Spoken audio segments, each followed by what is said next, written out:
વેલ એક કાઉન્ટર પર ફોકસ હું ધરાઈ રહ્યો છું જે છે એક્મી સોલર. ઇનફેક્ટ આપણે જોઈ રહ્યા હતા કે નવેમ્બરથી ડિસેમ્બર સુધીમાં આ સ્ટોકમાં સારું એવું કરેક્શન આવી ચૂક્યું હતું.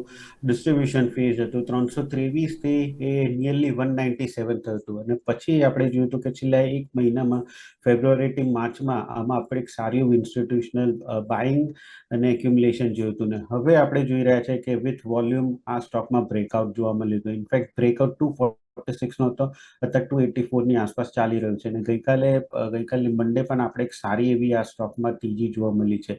ઓવરઓલ ફંડામેન્ટલી સારું છે અને ચાર્ટ પેટર્ન હવે બતાવી રહ્યો છે કે ડિસ્ટ્રીબ્યુશન પછી એક્યુમ્યુલેશન થઈ રહ્યું છે અને હવે ધીમે ધીમે અહીંયાથી પાર્ટિસિપેશન ફેઝ થઈ રહ્યું છે. એટલે આ સ્ટોકમાં હું એક્સપેક્ટ કરી રહ્યો છું કે ફરીથી 323 સુધીના ટાર્ગેટ જોવા મળી શકે છે. આ શોર્ટ ટર્મ માટેનો નથી, આ મીડિયમ ટર્મ પ્લે માટેનું છે.